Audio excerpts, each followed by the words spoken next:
spring break during it, or did you just miss classes? Nah, I missed classes for a week, and I'm catching I'm feeling the heat of that now that I'm back. Yeah, I feel that. It's Yeah. work is crazy, but it definitely a lot better than school, especially where in your situation where it's like school and work. Yeah, and it's funny because I missed actually I forgot like pre-registration was the week of the combine, and Hmm. so I didn't pre-register for classes next quarter, which would be my last quarter. So I would have had like first pick of my classes my last quarter of senior year, Yeah, and instead I have to wait until like actual registration opens that and just sucks. pick up the scraps of what's ever left. Yeah, which is really ironic because uh, it should have been my last quarter. I should have been able to pick all easy classes, and Hmm. now I probably have to take like legit courses, which sucks. Yeah, that sucks. Are you graduating early, or was this your senior year anyway? This is my senior year. Oh, Yeah, yeah, okay. I yeah. thought you were a year lower than that. Got you. No. All right, let me just tweet this out and we can get going. This stream starting soon thing is sick. Yeah, this I love Streamlabs. I wish so when I do like games, Hmm. I have to do it from the PS4, which is just like a real basic setup. But I love doing stuff from my laptop because I have like a whole Streamlabs setup that looks super cool. Yeah, it's fresh. I don't know how to use Streamlabs. I just use basic OBS for when we do our streams. Streamlabs is basically just like OBS. It's literally OBS, but there's like like templates that you can download and install like Right. 2 clicks just to get them going. And then I just added like my logo and stuff. Hmm. All right, let me just tweet this out and we'll be good to go.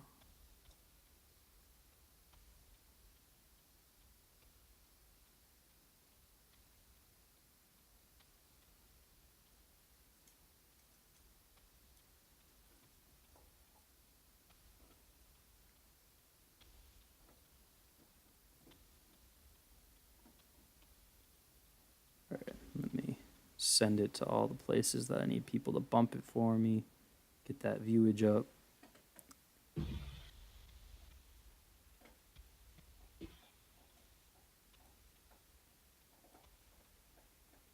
All right. Give it a second for some people to hop in and then. All right, here we go. Like, All right. So, what's up, guys? I apologize for the delay. My laptop, right as we decided to, get on and get everything set up, my laptop decided to just completely freeze. Had to completely restart it, get everything loaded back up. A nice, like, 20-minute process. But we're here. I'm here with Benjamin Solak of the Draft Network and Bleeding Green Nation. You can catch all his work at those sites. You can also hear him on the. Help me out, Ben. What's the name of the podcast that Kiston you do? Solak show, baby. Kist and Solak show. What's the like overall the bigger? It's BGN Radio. There we go, BGN Radio. That's what I was looking for. You can catch him there. You guys, you and Michael Kiss go just about daily there during the week. Yeah, during the season we're daily. During the off season we haven't been daily as much simply because Hmm. less stuff happens in the off season. But now that Howie Roseman's in re-sign everybody mode, we have a lot to talk about. So we have a new episode dropping tomorrow. We'll be on in and out over the next week or two. There you go. So if you guys aren't following Ben, you should be. He's rising star in the draft Twitter community. As we mentioned, Draft Network, Bleeding Green Nation, two of one of the bigger SB Nation football sites in general, and then Draft Network's kind of taking Draft Twitter by storm lately. He just spent the week at the Combine last week, so he's got a ton of info. Uh, we got a comment. I love the Kist and Solak show. So Heck yeah, brother. fans in the chat. All right, We so what got we're we got gonna a gentle listener in the chat, man. I like to see yeah, it. gentle listeners. What we're gonna be doing tonight for you guys is we're gonna run through a 1 round mock draft using the Draft Networks, of course. See, now that I restarted all my Steam, just tried to start updating.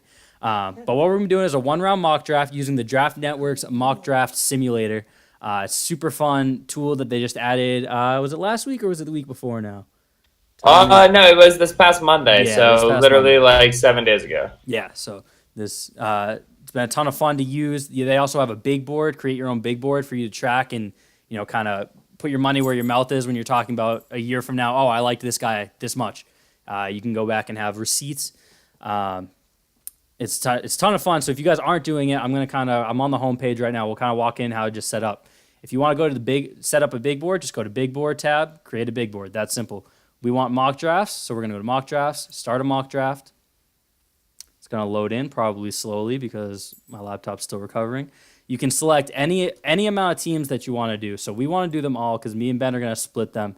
Ben's going to take the odds so that he gets to pick for the Eagles at 25, and I'm going to take the evens so that I can pick for the Patriots at 32. So we're going to select all the teams. If you wanted to, say, do everyone except for the 49ers because you hate the 49ers, you don't even want to pretend to think of what's best for them, you can unselect them and then do the other 31 teams. You can do that for any amount of teams you want, which I think is super cool because most other simulators, like you can pick one team, or there might be a couple where you can pick all the teams. It's this type of customization, something that I've really only seen from you guys. Super cool.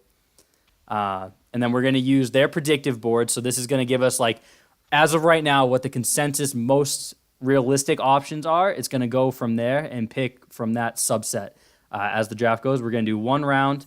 The draft pick speed doesn't really matter for us because we're making all the picks, but you could set it to normal, slow, or fast based on if you want to see the picks as they come in, you want to have time, or if you just want to quickly get to your next one. And then we're going to go manual, and we're going to start the draft, which, Ben, that puts you on the clock with the Cardinals at 1. Heck yeah, brother. Listen, this whole Cliff, Kyler Murray, Cardinals thing is pretty whack. It screams to me like they're trying to shop the first pick. They're trying to get some other team to come up to take Kyler instead of them taking Kyler. That's my best feel in the situation. That being said, where there is smoke, there's fire, and Michael Bidwell is a pretty wild owner, and so really they could be doing this whole Kyler thing.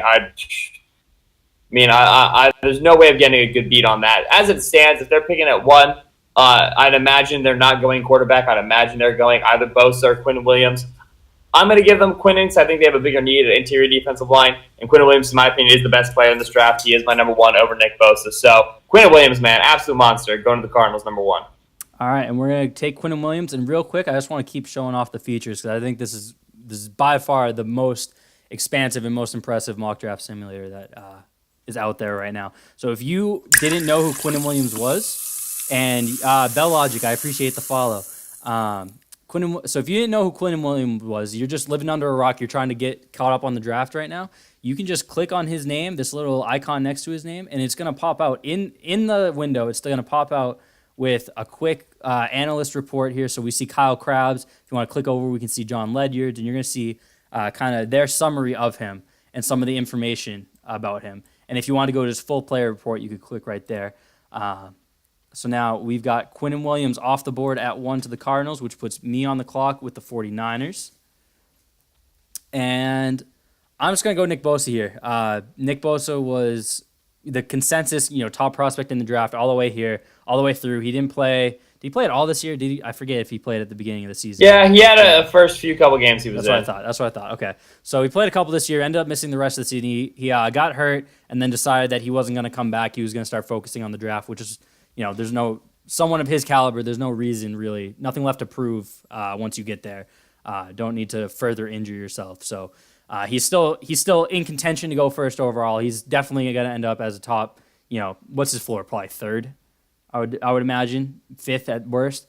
And the 49ers need bodies. They've got some talent on the defensive line, but you always need more. So I'm going to go Nick Bosa here, and that puts you on the clock with the Jets.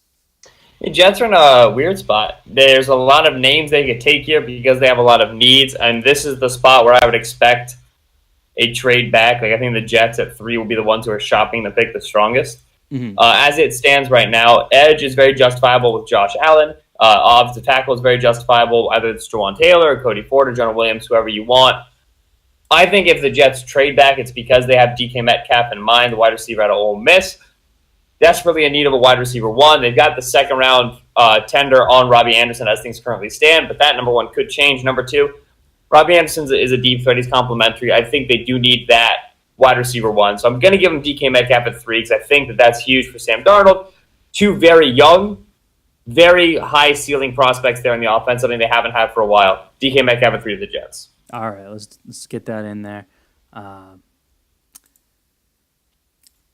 Give me 1 second, Ben. So with DK Metcalf, obviously we saw at the combine, like he turned all of the heads at the combine with his 40 time and his size and just his strength. Like the picture was from a couple weeks ago. He's just a physical freak. But then he had the agility tests that were just like all time, like Tom Brady had a faster 3-cone time than him. Kind of how do you like? Is that something that you expected like that bad? Obviously, we knew he wasn't like a quick slot guy ever at any point, but is that something that you kind of saw coming in the first place, or is that like really a shock to you? How badly he tested in the agility drills? Yeah, I think that we all expected him to test poorly in the agility drills. Now his poor testing stands stark in comparison to how well he tested in other things like the jumps and the 40-yard dash. Mm-hmm. At the end of the day, we're talking about a drill that indicates a physical trait, and the physical trait is. You there, Ben? So we're having some technical difficulties here. Hang on, guys. Apologize. Of course, of all days, the laptop's gonna die on me here. Try to start just like a normal phone call with him and see how that goes. See if that goes a little better.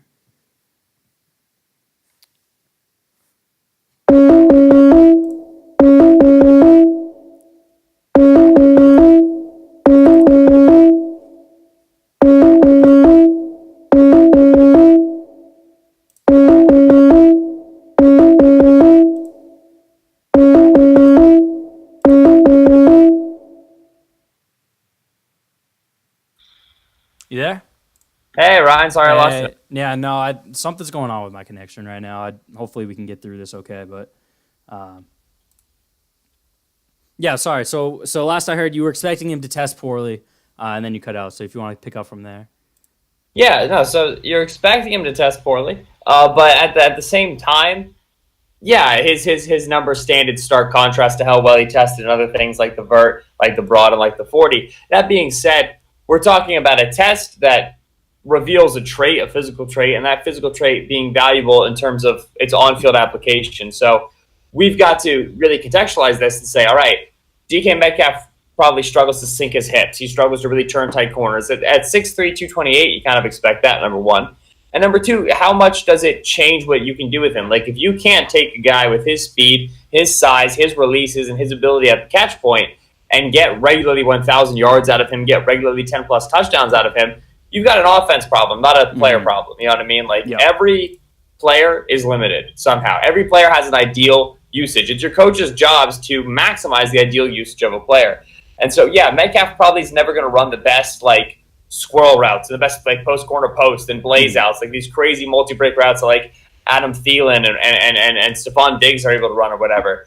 But he's going to win in the vertical third against almost anybody. And that in and of itself is enough for him to become a dominant receiver. Right.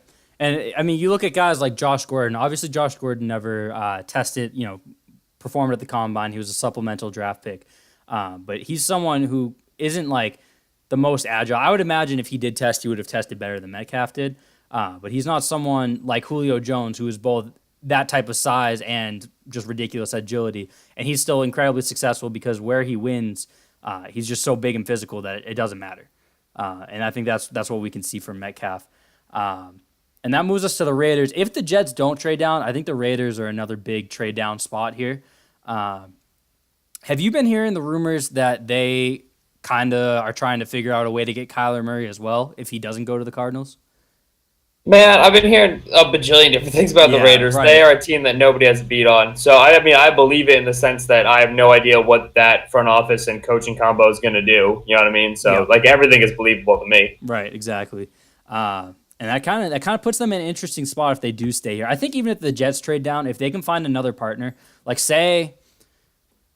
let's say that the Cardinals don't take Murray, they end up taking Quinnen Williams, and then the Jets trade down with the Jaguars for Haskins, and then the Giants are just so in love with Daniel Jones, so in love with him that they got to get up to 4.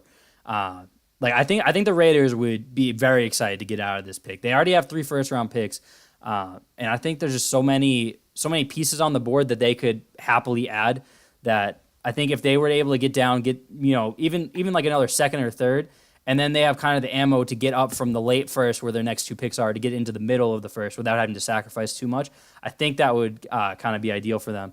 However, where we aren't doing any trades here, I'm going to go with Rashawn Gary.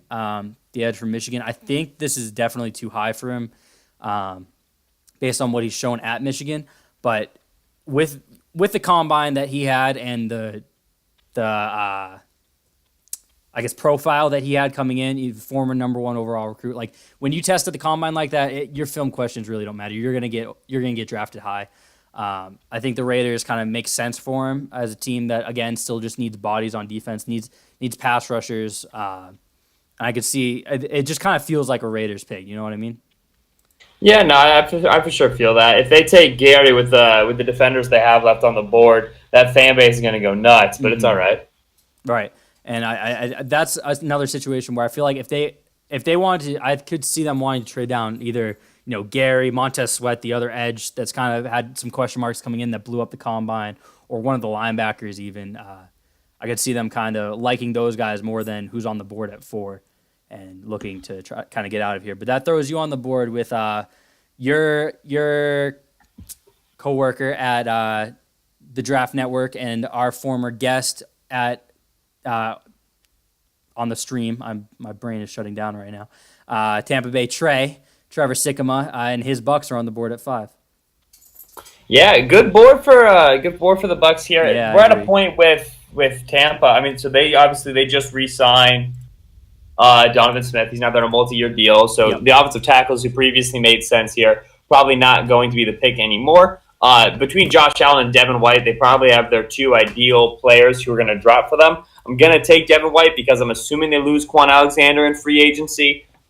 This is a defense that needs linebackers who can really run the field. Devin White had a good combine. Obviously, he's got some really nice tape to him. There's still some development that needs to happen there for sure.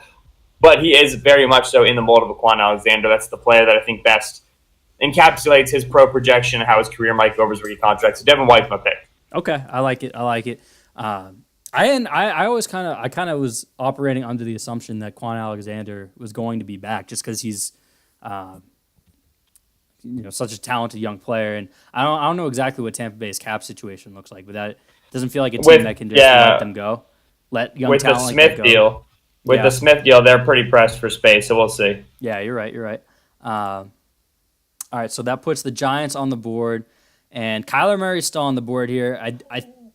If he doesn't go to the Cardinals, I just want to talk about him real quick.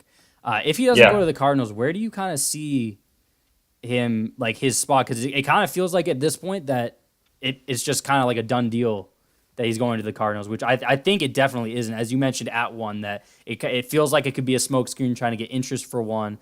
And Charlie Casserly today, I don't know if you saw this already or not, but take Charlie Casserly for what he's worth, kind of a grumpy old man a little bit.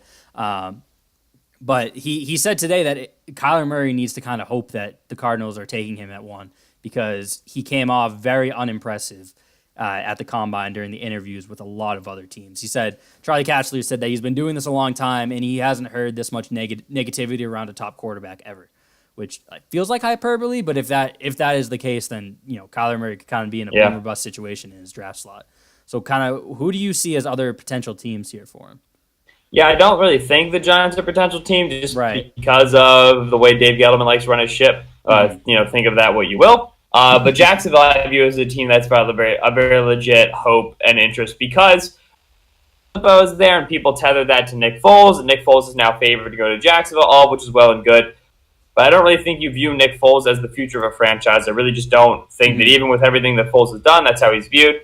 If he's a bridge quarterback, then you still need to bring in the young guy. And John DeFilippo, the new offensive coordinator there, is a guy who is known well in the league for his work with young mobile quarterbacks. That's a lot of his history with Johnny Manziel in Cleveland, Terrell Pryor in Oakland, Carson Wentz in Philadelphia. It was all young quarterbacks who could really move. And so I think that he makes sense as a guy who could build an offense for Kyler Murray. And they would be successful with Kyler, if not in year 1, then perhaps in year 2. He's viewed as a great developmental quarterbacks coach, John DeFilippo is. So I like Kyler to the Jags, whether at 7 or at 3 if he doesn't go to Arizona at 1. Right. And so let's kind of, I'm going to push you one further down beyond that. So let's say the Jags, as I've heard, also really like Dwayne Haskins. They decide that's their guy. They trade up and get Haskins. The Giants, and I'll kind of work this into my pick so we can keep it moving. I'm going to take Daniel Jones for the Giants, which would probably qualify as the biggest reach of the first round if they do it. But feels too much like a Giants pick to not go there right now. So let's say that the Giants take Jones, the Jaguars trade it for Haskins, and you're on the clock with the Jaguars now, by the way. Where do you see then, like just one more team deeper, where do you see for Murray? Yeah, I mean, if we're talking about Murray past Jacksonville and past Arizona, then I think Miami's going to be losing their minds. Okay. I think Miami's going to be all over it. Cincinnati is a possibility, depending on what Zach Taylor wants there. I don't really have a beat on Zach Taylor and his offense and how he wants to approach things. But for Miami, if you just desperately need quarterback help there in any way, shape, or form, and I think that's a team who's in a poor enough disrepair that they're going to be willing to take the risk on Murray and see if you can really just jumpstart a franchise that's been really struggling for the past few years. So like Miami would be the team I would look at. Yeah, I like that. I pushed that further because I was pretty much just wondering if you were going to say Miami or Washington. So I agree with you on Miami and the Bengals. Everything that I heard from like the Senior Bowl was that if the Dolphins move on from Ryan Tannehill, Zach Taylor's bringing him in to the Bengals because Zach Taylor kind of grew up coaching Ryan Tannehill. He went from Texas A&M to the Dolphins with Ryan Tannehill. And I just can't imagine a more Bengals move than going from Andy Dalton to Ryan Tannehill. Yeah, like it's just, there's no delta there. There's no change. Right. It doesn't even register on my radar at all. Right. But so now you are on the clock with the Jaguars. Kyler Murray and Dwayne Haskins are both still on the board here. Yeah, it's Kyler for me. For the logic that I talked through. I mean, Jacksonville, I don't think that Foles is the future. I think that Foles is the bridge, and I think that Kyler Murray would do well with DiFilippo. So Murray at 7. All right, and that puts the Lions on the board at 8. And this is kind of the first big, or not first big, but they're kind of like a quietly big swing spot here, where based on the teams ahead of them, I think this is a great board for them. I think that Josh Allen falling to 8 here has to have them super hyped. I know you're not quite as high on Josh Allen as kind of the consensus. Yeah. But I think that if he falls to 8, I think the Lions and their fans would generally be very happy. But if there's a run on edges, do they reach for someone or, potentially reach based on how the board's falling right now, like Montez Sweat or Brian Burns, or do they kind of look defensive backs? I think I'm really interested to see what happens when the Lions end up on the clock. But since Josh Allen did fall with the Jets and Raiders going elsewhere, I'm going to take him and so I want you to walk through real quick, if you don't mind, kind of just why you're a little bit lower on him than everyone else is. Or not everyone else, but... Yeah, no, Allen's just a player who took a really big step forward in 2017 to 2018, which is great. Physically, obviously, he tested well, like not over the top, but he tested well, obviously with the linebackers, which was weird, but that's fine. Right. But when you look at him just against the best competition he played, when you look at him against Georgia, when you look at him against Florida, there are reps where he just gets big boyed because he's still figuring it out. I mean, the reality is that just we have a guy who has added 40 pounds of mass, who's had very little rush, move, and technicality and understanding. Was not a huge recruit, and is taking great strides. But just you're projecting development forward with him. Right. I mean, he's probably going to be edge 3 for me. He's going to be below. He'd be edge 4 if we're just going off of tape. But Ja'Kai Polite is just an utter mess right now in terms of his projection. Yeah. So he's probably going to be edge 3. Below Burns and Bosa. Still a good player, still a first-round grade. He's just not, like the potentially better than Bosa, potentially a 1 overall pick that he's been touted to be by some folks. I just can't get my head around that. Right. There was that, couple... It felt like it wasn't even a week stretch where it was like, oh, Josh Allen might be, the first overall pick. And then that kind of quickly faded back. But the hype is definitely there on him. And I need to go back a second. So you said edge 3 behind Burns and Bosa. So do you have Burns then Bosa? No, I was just listing them. It's Bosa number 1. Yeah. All right, because I know your pal over at the Draft Network, Kyle Krabs, has Burns number 1. Yeah, man. When he did the final grades and his grading scale and it came out like that, you should have seen him, man. He was giddy and terrified at the same time. Right. All right, so that puts the Bills on the clock at number 9 for you. Yeah, this is easy money, man. Bills needed a starting offensive tackle, something fierce. Deion Dawkins. Second-round pick out of Temple, a guy who's part guard, part tackle, been developing a little up and down. When you talk about what they like in terms of size and culture, Jawan Taylor, who's the top available player, is just an easy pick. I mean, it just makes too much sense. This is a pick that I think you can Like, this is a very legit option when we get to April. They're going to be interested in defensive tackles like Christian Wilkins. They might pull it off, but Taylor's going to be the dude who I think really catches Buffalo's eye if they want to go offensive tackle. Yeah, that makes sense. And he's kind of the past month or two, kind of had a decent rise from like a, fringe first rounder to, overtaking like the likes of Jonah Williams and Cody Ford for probably the first tackle off the board. Is that something that Tim or Dillard. You're kind of on board with as the top tackle, or do you kind of think that he's more of a conversation with the other guys that we mentioned already? Yeah, no, him, Cody Ford, and Jonah Williams are all super tight on my board. I haven't put in the testing numbers yet to separate them. I'll probably end up watching more film on all three to make sure that I like the way I have them ranked. Mm-hmm. I don't hate him at any pick. Like, I don't hate him at one. You know what I mean? Yeah. Like, they're all at this position, which is a heavily valuable position with this level of talent. They're all slam dunks. Taylor makes the most sense for, I think, how Buffalo likes to do their business, and so. Right. I think that one, and it makes a lot of sense. And you understand the guard concerns that you're going to get with Jonah Williams and with Cody Ford as well. So yeah. Taylor, I think, most likely the first tackle off the board. If not him, then it's Dillard. All right, and I want to talk about Dillard more too, but we'll wait for when we get his pick. So that puts the Bengals on the the Broncos on the clock at 10. And again, like just same with the Giants. Like there's so many other ways that I'd like to go with them here, but I don't. Same way Daniel Jones feels too much like a Giants pick, Drew Lock feels too much like a Broncos pick. And yep. I think that these would be two of the bigger reaches of the first round, if not the two biggest. I think Daniel Jones would be the biggest if he goes to 6, no matter who else goes where. Drew Lock is, I think, a little bit more understandable at 10, but that still would be qualified for one of the biggest reaches of the round. But it feels like even with Joe Flacco in the mix in Denver now, it just feels like too much of a Broncos pick to look anywhere else right now. Yeah, no, I feel you in a big way. I mean, I like to make the joke that Drew Lock isn't even tall enough to be a John Elway quarterback. Yeah, because he's only like 6'4", he's not 6'7". Right. But yeah, I mean, like at this point, the Broncos' love for Drew Lock is one of the worst kept secrets of the 2019 NFL draft. Yeah. And if they take him at 10, regardless of what other quarterbacks are off the board, nobody else would be surprised. Yep. So then we get to pick 11 with the Bengals. And I just want to point out now, with Drew Lock off the board, we had 3 quarterbacks go top 10. None of them were Dwayne Haskins. Haskins about to go 11, so there you go. All right, there we go. All right, so Haskins off the board to the Bengals. Walk through your thought process there. We talked about the Bengals earlier being a quietly possible quarterback spot when we were talking about Murray, but just walk through that one for me real quick, because that's definitely one that you don't see too often. I mean, yeah, at this point, like I think that the Bengals' chance of taking a quarterback is relatively higher than we're talking about. Obviously, free agency is going to make the decision. It's going to show what's what. You like Cody Ford to the Bengals. They need an offensive tackle and an interior guy. You like Jonah Williams as well. It makes sense. And that defense could use a Devin Bush in the back end if he falls to, or excuse me, a Devin White if he falls to 11. But we're talking about a team that has had no real quarterback direction. If they're moving on from Andy Dalton, which is something that they really should look to do, then you have to be able to go young. And even if you're keeping Dalton, if Haskins is a great developmental prospect from your state, a younger guy, a guy who could be something real in year 2 to 3 falls.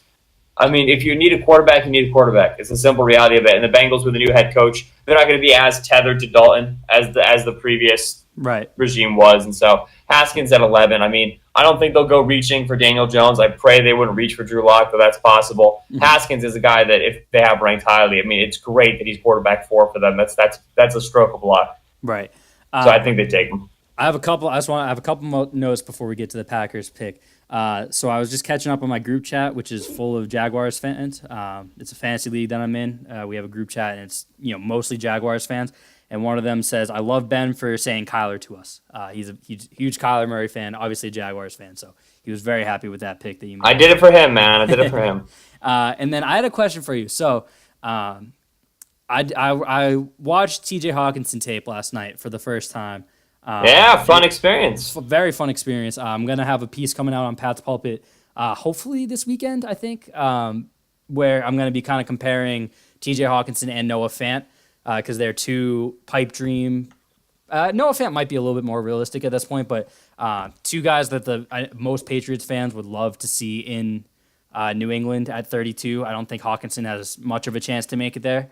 But I watched Hawkinson, going to watch Fant probably tomorrow, and then write them up. But going off of the scouting report that I made, the process that I did last year, which you actually helped me set up the format for it, the actual like report that I put out there. I haven't released it yet, but in it, I do include a fit I love and a fit I hate. And for TJ Hawkinson, I usually try to go ones that aren't super obvious. Like if it's Dwayne Haskins, I'm not going to say Jacksonville because that's just, everyone, that fit makes sense for everyone.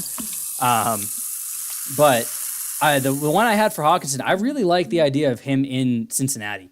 I think that they have too many other needs to take him at 11, but all three of their tight ends, Tyler Eifert, TJ Croft, and CJ Uzama, are probably leaving, or at least available to leave this offseason. And after AJ Green, they have Tyler Boyd, but they don't really have another kind of like bigger threat. And I think he would fit in perfectly. And then when you look at the possibility or the likelihood that they're probably looking at a new quarterback in the next couple of years, it's a place where if even two of those tight ends leave for Cincinnati, you have immediate play time, immediate targets and looks, because it's not a particularly crowded receiver room. You have AJ Green, who's dealt with an injury last year, is getting a little older. Not old, but a little older. Tyler Boyd there, and it's really no one else after that. I think that with a young offensive minded coach, I think that would be a low key fun spot for him. But I bring this all up because I'm going to instead take him here to the Packers, which is probably the most popular landing spot for him at this point. But it just makes too much sense, and I think that would be a ton of fun with Matt LaFleur and Aaron Rodgers and kind of like an older Jimmy Graham. He can ease into year one and really take over year two. All right, I've got Miami here. Yep. Man, life sucks for Miami. 4 quarterbacks went off the board. Yeah, it's not great for them. Yeah, and now this is a tricky spot. Brian Burns still on the board. Montez Sweat still on the board. Yeah, I almost went Burns for the Packers. Yeah, and he makes a lot of sense what the Packers like. I'm not as sure that Miami would prefer him over Montez Sweat, but I do, so I'm going to take him here at 13. Mm-hmm. Brian Burns. Is Brian Burns still on the board or no? Yes, yeah, he is. Yeah, I had the search still up, so I was just looking at that too, looking for him. Oh, okay, sick. I was so confused for a second. I was like, where did he go? Yep. Yeah, no, and this is just a team, obviously. Charles Harris, the Missouri pick, never really panned out. Cameron Wake reaching the end of his career. No real edge presence to be thought of. Now, Brian Flores is there. We're assuming that he's introducing more of the Patriot-style defensive system.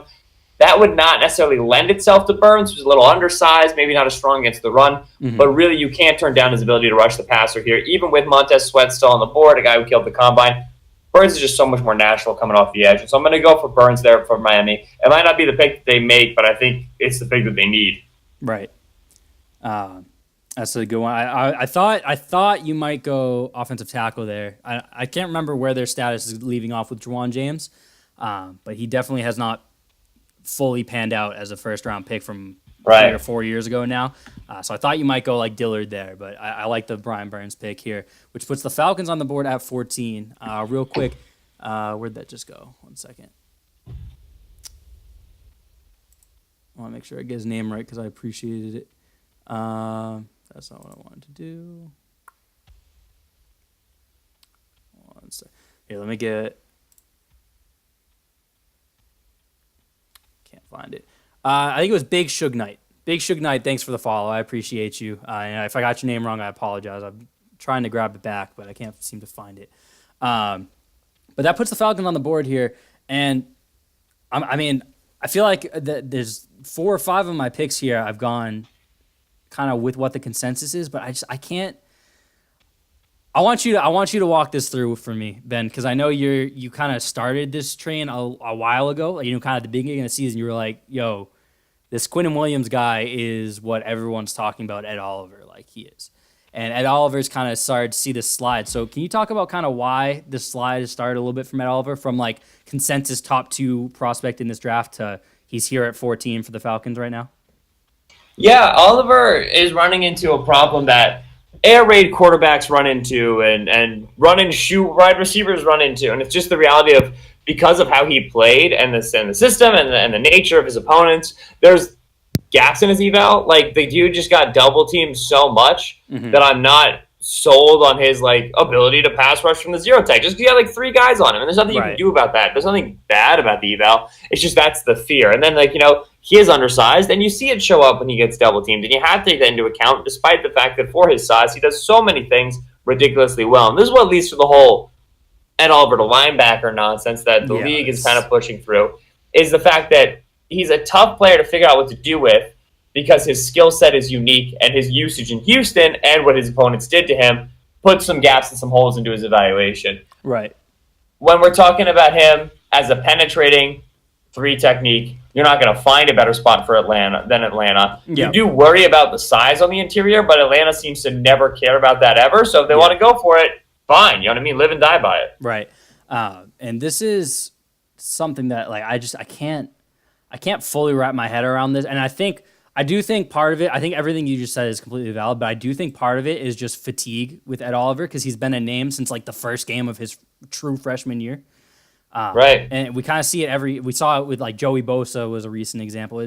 Guys that are names were names for so long in college always seem to kind of get soured on when they're finally in the draft just because people get bored of talking about them. And I think that there's very real, everything that you mentioned is completely valid with Oliver, but I just, like if he fell to 14, I would be all in on the Patriots trying to find a way to trade up for him because I still think he is just an absolute game changer. On the defensive line, and I can't. I've come around on Quinnen Williams for a while. I was just like team don't overthink it. Like Ed Oliver's the top defensive tackle. I've come around on Quinnen Williams just because he's so good. But I still think anything past 1 is probably at Oliver range that I'd be comfortable taking him. And I think 14 here to the Falcons is just an absolute steal. They franchise tag Grady Jarrett and just putting them next to each other. That's just how do you stop that? From the interior, like you're, as you mentioned, you're setting yourself up to be potentially susceptible against the run. But if your team, the run doesn't matter. Like how do you stop that as a pass blocking unit from the interior? You hope and you pray and you acknowledge that they don't have good edges unless Right. Takk McKinley takes a big step forward. That's Right. kind of Big Beasley do whatever he wants the outside because he ain't gonna be it. Yeah, he's gonna get 9 Take- tackles a year for $15 million. 15 Redskins. Oh, this board sucks for the Redskins. Yes, it very much does. I had one more question about Oliver real quick though. Go for it. All right, so he came in at what was it, 287 at the combine, which I believe was heavier than Aaron Donald weighed in at. I believe. Yeah, is that like slightly? that? Yeah, I think Donald came in at 286 and Oliver was 287. Right. So we don't expect him to play there, right? Like we still expect him to kind of be his playing weight to be more in like the 270s range, which is a lot. Like if he plays at 287 without losing explosiveness, I think given Aaron Donald plays outside, you can kind of put that to rest a little bit. But do you expect him to be able to maintain that playing weight, or do you kind of expect it to drop back down into like the 270s range? Right, so it's interesting because he didn't test, and so that would lead you to believe that he's lost some explosiveness. I'll tell you right now, any team that drafts him is going to want to bring him back up to 290 if he's not there, Right. and play him there. And they're going to have to figure out what's his best play weight and where's his strength at and where's his explosiveness at and where's his agility at and so on and so forth. So when he gets into a building, he will be drafted as a defensive tackle. There's no doubt about that. And then there's going to be a big time discourse about what he can bring and what's his best option and what's his best play weight, so on and so forth. So teams are going to want him to play at 290. It's just if that sacrifices his best traits and it makes him a less effective player, then he's got to go back down. So they'll figure it out once he gets into the building. Maya, my dog Maya, is making her appearance on the stream. She can't go one stream without her hopping up. She as soon as she hears me start talking, she wants all the attention in the world. Even though the past hour she was just curled up in her bed, not paying attention to me. As soon as we get that talking going, she's like, I need everyone's attention. But yes, so that does put the Redskins on the board at 15 for you. Yeah, I don't want to make this pick. This would definitely be a potential trade down scenario, I think, if the Redskins were here. I mean, the Redskins are praying the Metcalf falls, which you won't after the way he performed in Indy. And so then they're probably going for wide receiver 2, whoever that is for them on their board. I actually put out a Twitter poll today asking who Twitter thought was going to be the second wide receiver off the board because it's just very difficult to figure out N'Keal Harry, Hakeem Butler, A.J. Brown, or the field. You know what I mean? I'm like, people are like, there's no more Marquise Brown as an option, I think, because of the injury, but maybe a team thinks that he's going to be okay. I heard Paris Campbell is an option, which is insane to me. But that's the thing that, like, what was that? That was Daniel Jeremiah's today, right? Had him at like 22. I mean, maybe I didn't see the mock. I know Dane Brugler, who's like obviously as plugged in as they get, responded to my poll and said, "Yo, Paris Campbell," and I was like, "Why?" He was like, "Well, because he's fast," and I was like, "Yeah, but we already knew that." And real quick, go over who Paris Campbell is, just because he's kind of been a lesser. He's gotten the buzz recently because he's been so fast, but I'm sure there's a couple people in the chat who haven't really heard of him because he's definitely been a lesser talked about name. Right, he's been a wide receiver for Ohio State, and Ohio State didn't run him super deep all the time, just because that's not the way Ohio State ran that offense through Haskins, and so he didn't get a ton of the deep targets that Marquise Brown got, and accordingly his yards per catch weren't as high, and his deep targets, whatever, they just didn't show up in the metrics or whatever, and so teams liked the fact that they saw him track the deep ball and attack the deep ball in Indy, during those drills when they were running the 9 and whatever. But at the main thing is that he's got Marquise Brown's speed, and Marquise Brown is injured, and so Paris Campbell is a really big beneficiary of now the lack of Marquise Brown in this class, and he could be a big riser accordingly. He's basically just taking Marquise Brown's spot in all these mock drafts. Right, and then I just got the mock draft off. Daniel Jeremiah posted his mock draft 2.0. He had Ed Oliver pick 21 to the Seahawks, and Paris Campbell pick 22 to the Ravens.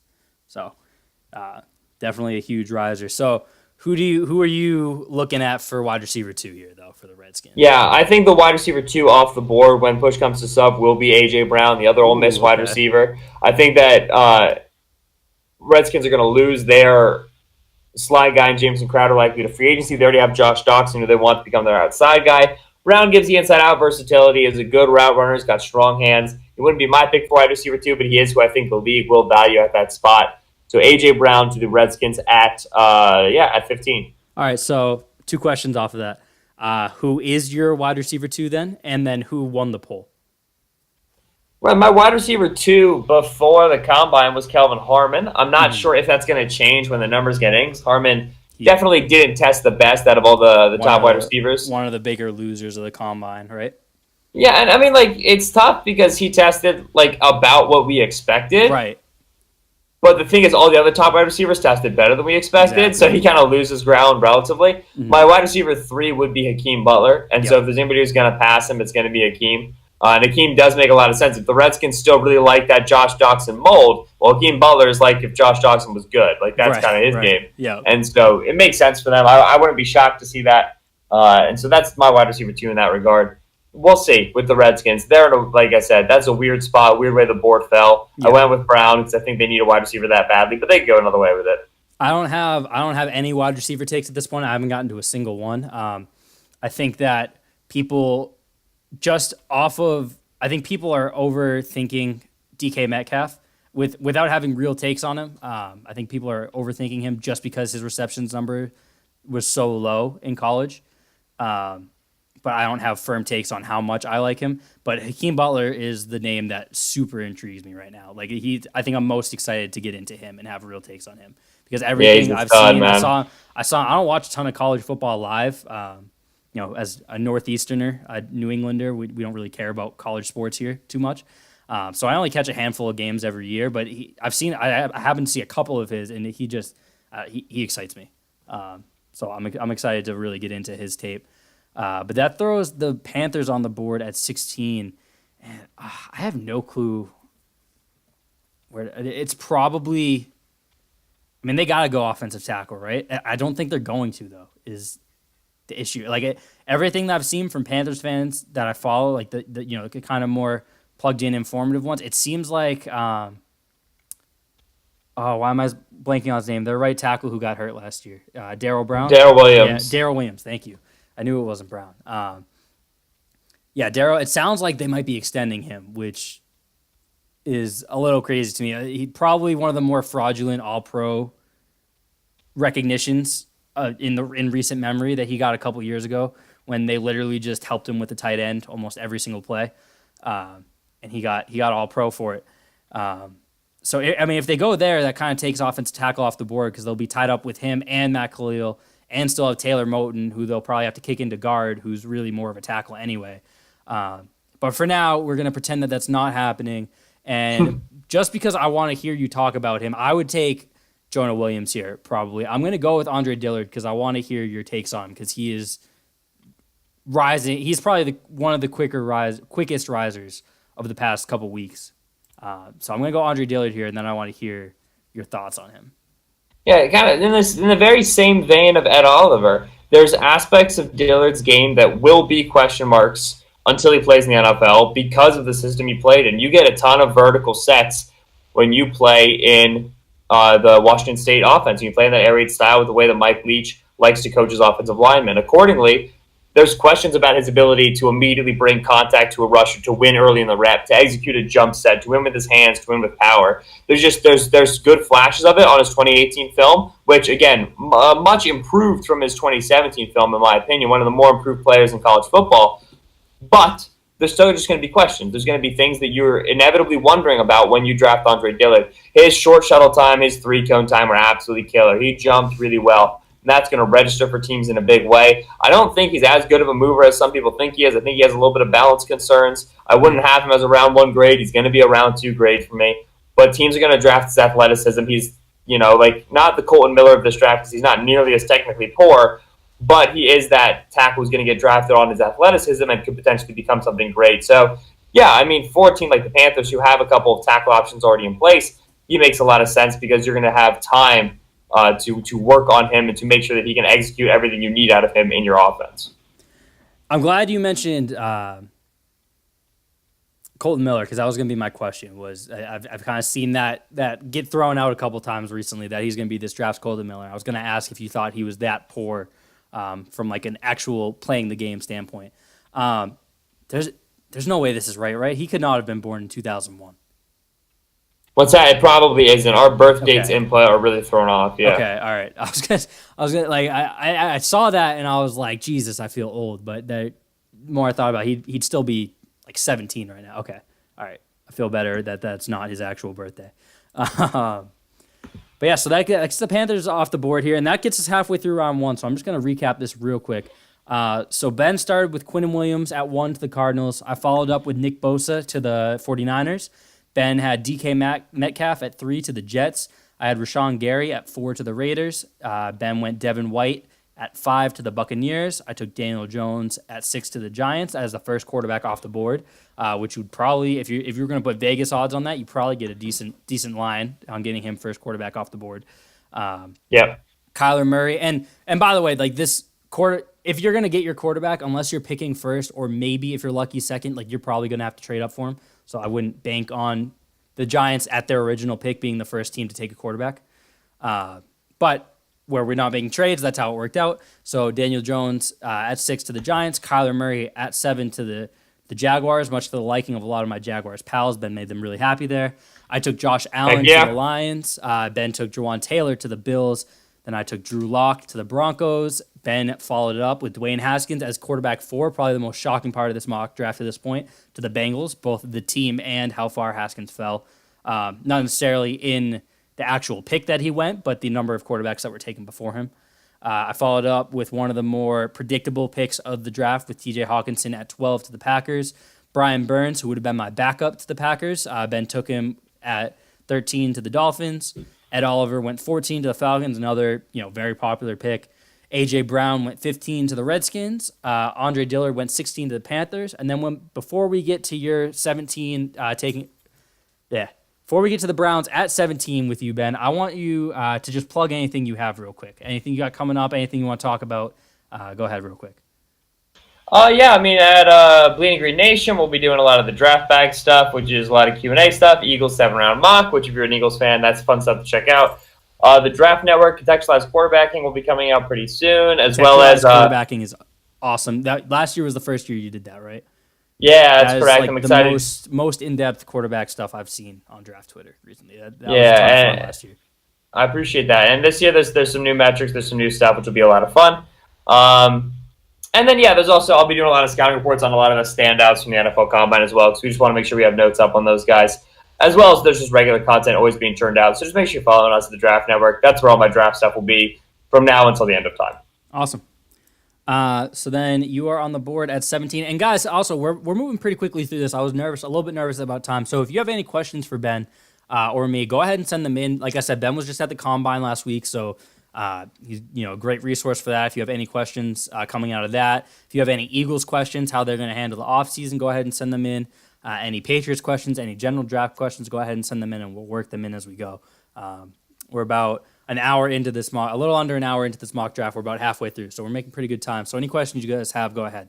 And with all that said, Ben, 17, the Browns. Heck yeah, brother. We're taking Byron Murphy. We're taking the corner out of Washington. Yeah. And that's cornerback one for us so far, right?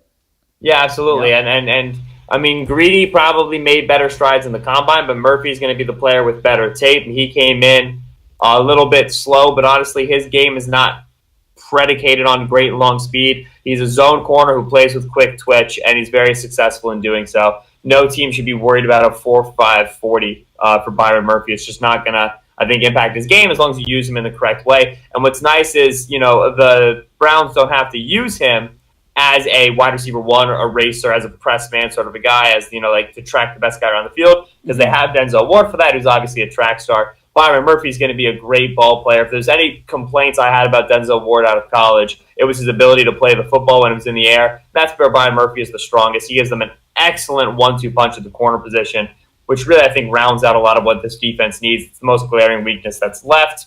And then as long as they establish a good set of rotational rushers, I mean, that defense is ready to compete the same way that offense is. So corner is a big need for the Browns. I don't hate them reaching for a guy at all. I just don't think Byron Murphy's will reach at 17. So no worries there. All right. And so with the Browns, how all in are you on the Browns next year? Like, what do you, assuming they have a strong offseason, Byron Murphy, they kind of fill their holes. How do you like them coming into the year? I mean, oh man, ask me after the draft of free agency. Right. No, I'm excited to see what happens in year two, obviously. They're at a situation where they've got to integrate new coordinators. You got Steve Wilkes in the building now, and you have to make sure that your defense is up to snuff. It can hang with that offense. I think the offense will obviously take a step forward. You do need more weapons. Let's say if they're shopping Duke Johnson, Eagles will gladly take them off their hands. But to compete, defense needs to show first year under a new coordinator. They're also ready to compete. Division's ripe for the taking. Since he's not going to be good and Pittsburgh's not going to be good. Right. Baltimore, it's conditional on their ability to develop Lamar Jackson, which is not a sure bet. It's not a given. Right. So they're in a good position at the division. It's all about that defense, and then I think gaining one more big pass-catching weapon for Baker. So that's their offseason priority. If they hit those benchmarks, I'll be all in, man. AFC North champions. Here we go. That's kind of exactly where I'm at with them too. I'm just very happy at kind of how the Steelers are crumbling. There isn't. I'm sure most people other than me would say that the Patriots are a more deserving team, but there's not a team more deserving of kind of the crumble that they're kind of seeing right now, in my opinion. It's kind of I feel like it's been a long time coming from them, but that's just my personal feelings towards them. And real quick, guys, I haven't plugged it yet. So if you're in the stream and you're not following me, go ahead and hit that follow button. It's in the top right corner. While you're at it, you guys have a Twitch channel as well, right? It's just the Draft Network on Twitch? Yes, sir, the Draft Network. So follow me and then go search twitch.tv/the Draft Network and follow them as well. If you have a Twitch Prime, if you have Amazon Prime, you have Twitch Prime. If you have Twitch Prime, go ahead and use that Twitch Prime sub on me. It costs you no money. It puts some money in my pocket. I appreciate you guys doing it. If not, no worries. If you like the Draft Network better, we're officially enemies, except I can't argue with you at all. So go ahead and use that Twitch Prime sub on them. Love it.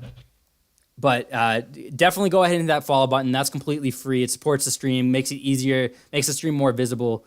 So follow both channels. If you have Amazon Prime, use the Twitch Prime sub on at least one of us. And go ahead and hang out. If you don't have a Twitch account, make one. It takes 2 seconds. All you need is an email. It's completely free to make one. It'll let you comment in the chat if you can't do that right now. It'll let you follow us. It'll let you sign up for Twitch Prime. Twitch is a great platform if you're a fan of video games. It's a ton of fun to watch. Very entertaining people that are very good all of your favorite games you'll be able to find. Draft Twitter as a whole I thought that I was going to be kind of getting in, creating a market here when I started this a couple months ago, and it seemed like right at the same time everyone had the same idea this year. The football community is growing and streaming on Twitch too, so you can find the Draft Network. Josh Norris does some stuff on Twitch, so it's if you don't have an account, it's a great platform to have one on and kind of get involved with. But back to the draft, we have the Vikings here at 18, and I feel like Jonah Williams is just like they gotta be psyched that Jonah Williams and Cody Ford are both still on the board right now. Whichever one of them they prefer. I have a feeling it kind of depends on what they do with their tackles this year, but I have a feeling they might go Cody Ford in this situation. I'm going to go Jonah Williams because I think that he is still, at least from what I've seen, still the best tackle in the draft. And if you need to put him at guard, I don't think that's necessary. And I kind of question it the same way that I would question like Isaiah Wynn last year needing to move to guard. But I think that if you need to do that, he'll be just as, if not more, successful there. And the Vikings are in a position where they need offensive linemen, and they can kind of figure out what they want to do with them as the offseason goes. So kind of having that versatility, which Cody Ford does as well. I don't have real takes on where I think Cody Ford can play outside or not yet. I haven't really seen him. But I do think Jonah Williams can play inside or out. And I think that's where we don't, if they had to make a pick today and without knowing how free agency was going to play out, I think this is a great pick for him because they can kind of fill in all the other pieces and then put him wherever's left. So I'm going to go Jonah Williams to the Vikings, and that puts you on the board with the Titans. Montez Sweat still sitting around for the Titans? He sure is. Heck yeah, brother. Yeah. I mean, at this point, the age of their edges is well documented. You got Brian Orakpo, you got Derek Morgan. Yeah. Harold Landry is there. Did Orakpo retire? He probably did, honestly. And if he did, bless him. I think he did. Yeah, it's about time. They need that. Obviously, they tried to kick the tires on Kamalei Correa last year to varying degrees of success, but I don't really think you want Correa going in as a starter. Right. Harold Landry starting on one edge is a good situation, but Montez Sweat, I think he brings a nice pitching change. It's a different speed. Harold Landry is going to be your Gumby, whereas Montez Sweat is much more so of a power style, length style of rusher, obviously with really great measurables, some really nice testing as well. Mm-hmm. That's a home run selection there for the Titans. Yeah, that's. He's someone who I feel like probably isn't getting out of the top 15, I'll say, generously, which this wouldn't be a huge fall. I was going to start that with top 10, but there's just so many names. We're at the point of the year where there's like 30 guys that aren't getting out of the top 10, depending on who you talk to. Right. So I didn't want to go too far there, but after that combine, I think he's going to be someone who gets drafted real high. And I think...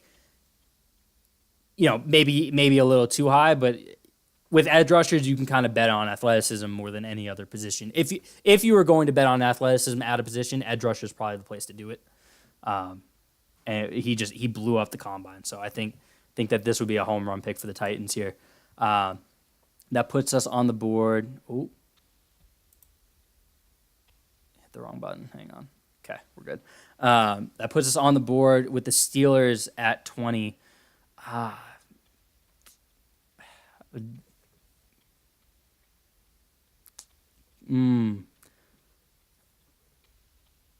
guess I'll go Greedy Williams. He doesn't really feel like a Steelers. Yeah, that'd be my pick. Yeah, he doesn't really feel like a Steelers corner though. Because he's good. Right.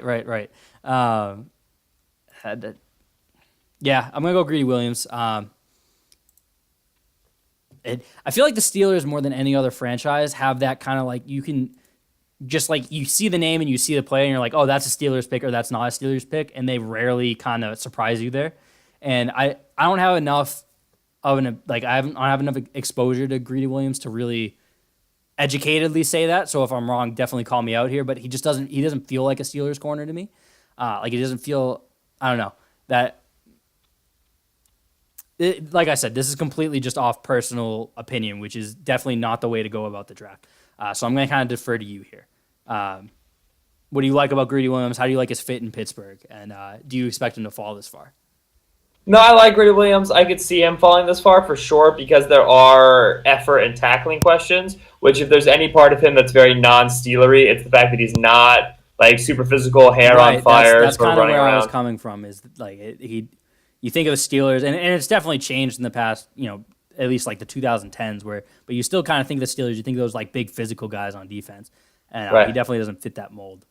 But because he tested pretty well, obviously in a straight line, he had some good agility. He's not great, but they were fine. And he's got ideal requisite length and height for the position. Right. Yeah, he's going to be a guy who the Steelers are going to like for those reasons. He is a little lighter in the pants, but that's okay. Corners are progressively getting lighter year after year after year, and you have to learn how to deal with that as a defense. They desperately have a needed corner, and Greedy Williams' coverage tape is pretty much as good as it gets.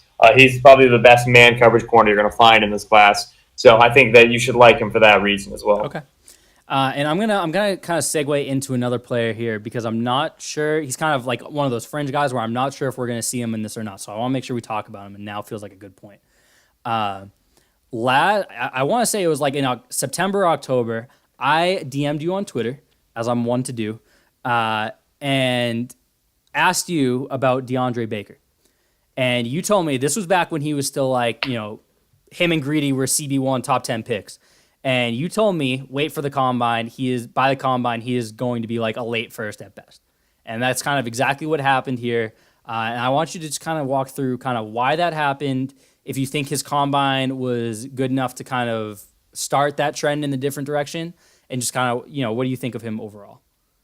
Yeah, no, so Baker was a guy who came in, like you said, a lot of preseason hype. I didn't love his film. I thought there was more that he could do. He did improve this season, I will say for sure, but there's still concerns that he has to be a cover 2 squat corner, that he just doesn't have ideal speed and ideal size to deal with receivers all the way down the field. You want him playing with his eyes into the football, his hips into the backfield, closing downhill. His combine, pretty much confirmed that. He didn't come in super big and he ran in the 4.5s, which is a little bit worrisome. He's not super huge, super long. So that's going to be a problem as well. And then what we've been hearing a lot of this year from Georgia and from his trainers and whatever is that just he kind of not checked out, but there's just effort concerns. There's not love of the game concerns, but he could have tested a lot better, and he just didn't take his training as seriously, his diet as seriously as a lot of people would have expected from him. And that's something that, multiple reports have supported that from multiple people, and that just really concerns you when you're talking about a guy like Baker. And so, yeah, I think like Kansas City at 30 is a spot where I could definitely see him going, and it makes sense for their scheme.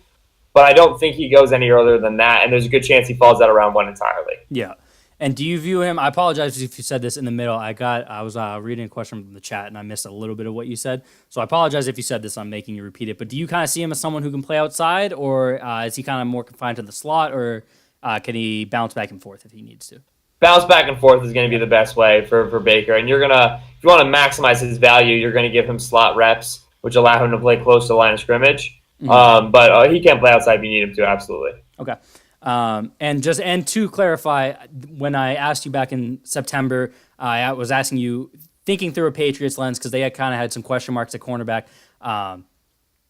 Holy my God, my brain's not working tonight. J.C. Jackson, my God, J.C. Jackson, kind of stepped up in a huge way, and then they still have Duke Dawson, who they didn't really get to look at, literally didn't get to look at all this year. And it's cornerback's no longer a question, so I wouldn't be considering that at 32 at this point. I just want to clarify that.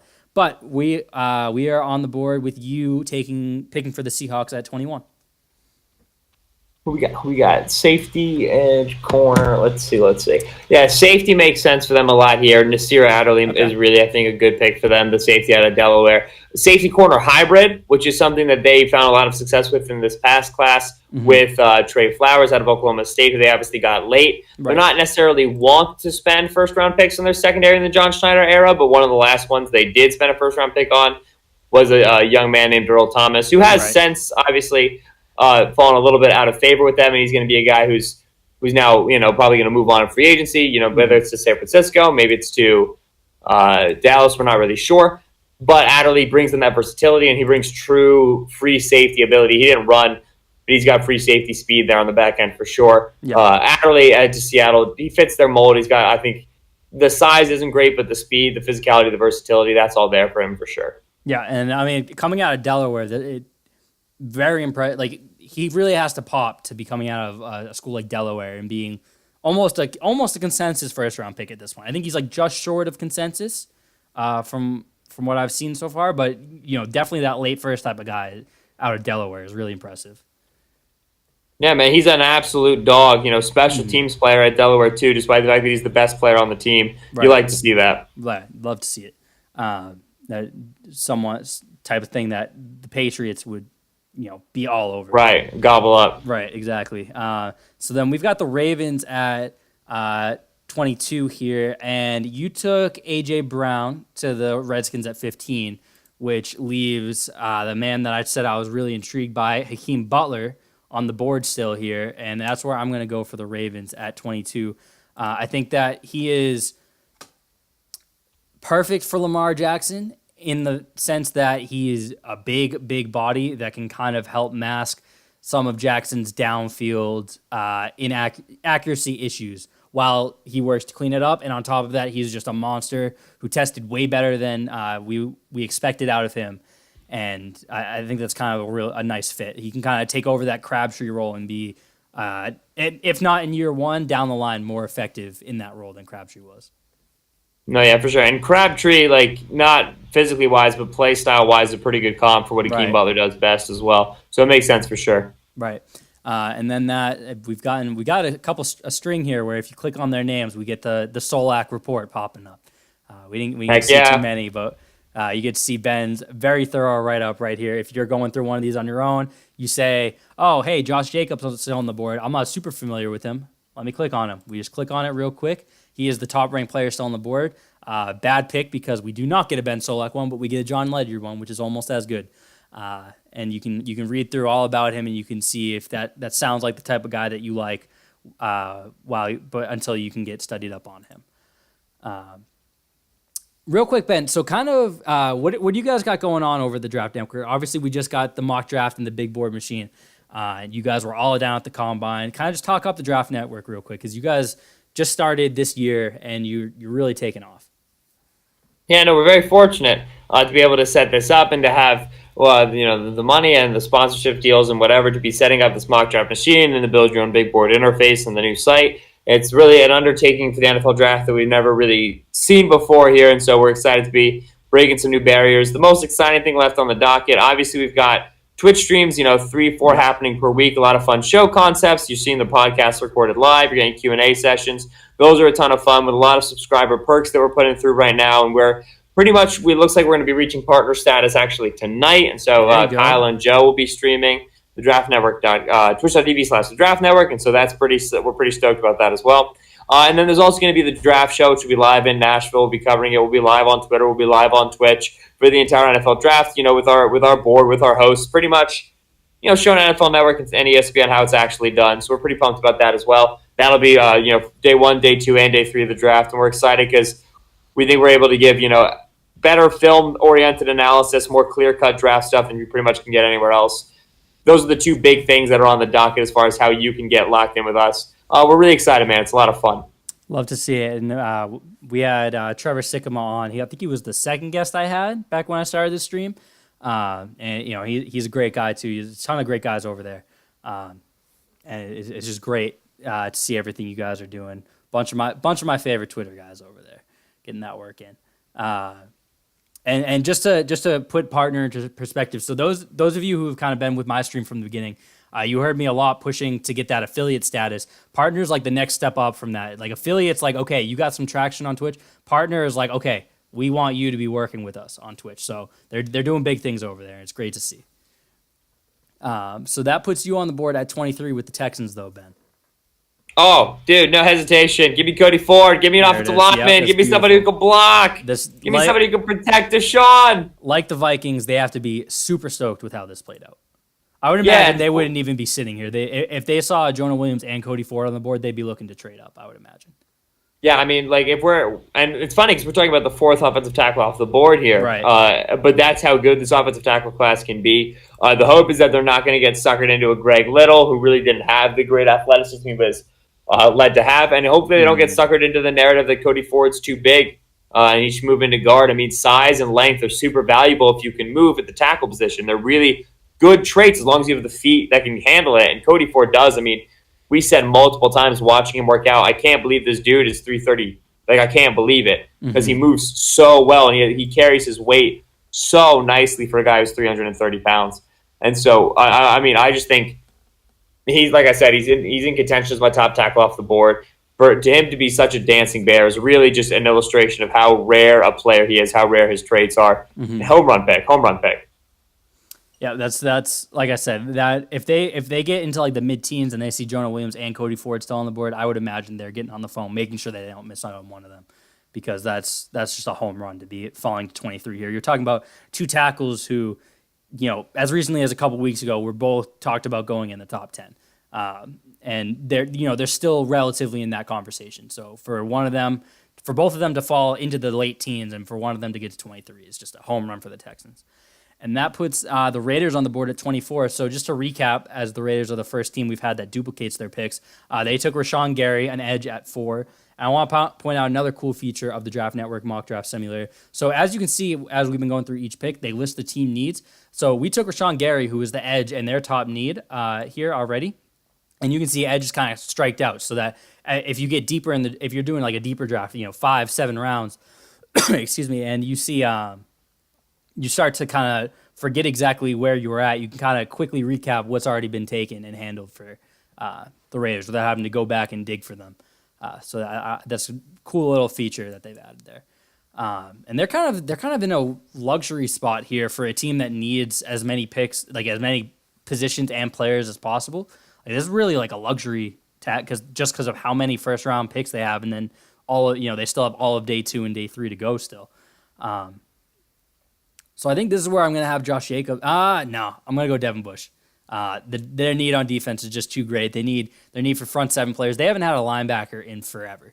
And so I think I'm going to go Devin Bush here for the Raiders. Get that linebacker, take care of, just continue to take care of the front 7. Do you have Devin Bush thoughts, Ben? Yeah, I thought I wanted to take him at 25 is what I thought. No, I mean, I was thinking about it. But, no, Bush is a fun player, man. Real fun player, explosive. Coverage instincts are good. They're NFL caliber at least. He's not the best coverage backer in the world, but he's definitely good enough, especially for his size. Really nice anticipation abilities, attacking the hole. And obviously, as we saw at the Combine, the kid can move, which is good because you have to be able to move if you're going to be 234 pounds. Yeah, he's probably an NFL will. You probably don't want to play Mike like you did for Michigan, but while the Deion Jones comparisons are a little bit rich, he can fly and he can tackle, and that's what really makes Deion Jones a stud for the Atlanta defense. And so I'm excited about what Devin Bush is at the NFL level. I think it could be something really special. Mm-hmm. And we've got the 2 Devins as the consensus top 2 linebackers, with White, who went 5 to the Bucs, and Bush here to the Raiders. Obviously, where you made that pick, you have Devin White ahead of Devin Bush, but how close is that gap for you? Is it pretty comfortably White, or are they pretty close? Yeah, no, for me it's White and then Mac Wilson, the Alabama linebacker, and then Devin Bush. Okay. And I think Mac Wilson is a guy who's receiving a little bit too much heat in terms of how well he played middle linebacker in Alabama when he's going to play will at the NFL level. Mm-hmm. But at the same time, Devin Bush is more like all 3 of them end of the first round is where I'm fine with them. Devin White, is going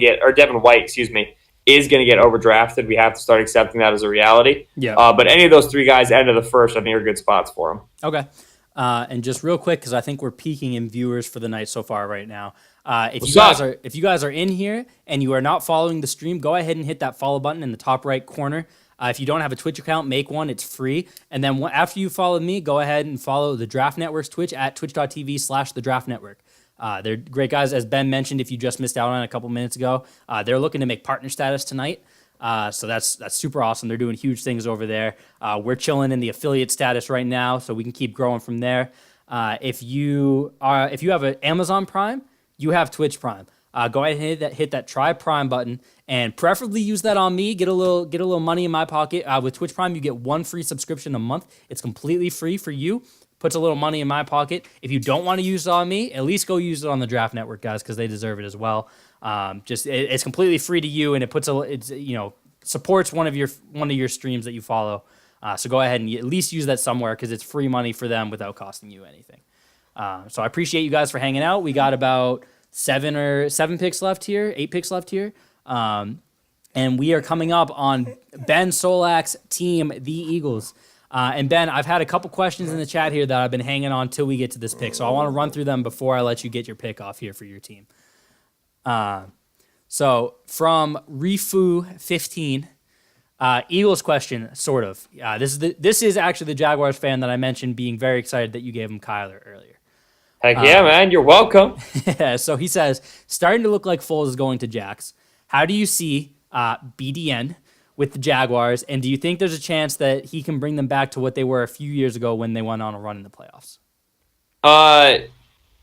Imagine Blake Bortles, who's better in critical moments, and that's pretty much what you're getting with Nick. I just really, I'm telling you right now, like Nick, it's very easy to forget because he had a magical playoff run in 2017, then a magical one in 2018. I mean, he started the first 2 games for the Eagles this past season. He wasn't very good. He's something different when the lights come on. I mean, obviously, like his prime time, his playoff, his crunch time play is excellent, but a lot of it is heavily situational. He's a very first read heavy quarterback, and he really, really struggles when teams are able to hassle him. And so you need playmakers around him to be successful. The Eagles' offensive line remains one of the better units in the league, and Jacksonville needs to be able to replicate that level of pass protection for Foles to be as successful as he was with Philly. So I'm not sold on Nick Foles being the answer to the problem for Jacksonville. If he's your bridge quarterback and you use him to bring on another guy, I think that's a much better utilization of Foles than anything else that you could be doing in a starting potential. I don't know what the deal is going to be with Jacksonville, obviously, but to me, like a 1 to 2 year deal makes a lot more sense than anything that's like multiple years. Right, and I think we've kind of heard some rumblings is from sources. It might be in like the 355 range with a possible first 2 years fully guaranteed, and that 3 years if you can get out of the third isn't like terrible to me, but that's kind of bordering on it in my opinion. Yeah, I mean, if you're guaranteeing the first 2 years, hopefully you're thinking about transitioning a quarterback at least by the end of year 2. Right. And then if you want to keep him around year 3 because you need him or because you want the backup, whatever it is, certainly like that makes sense to me in terms of what you'd want to do. Right, exactly.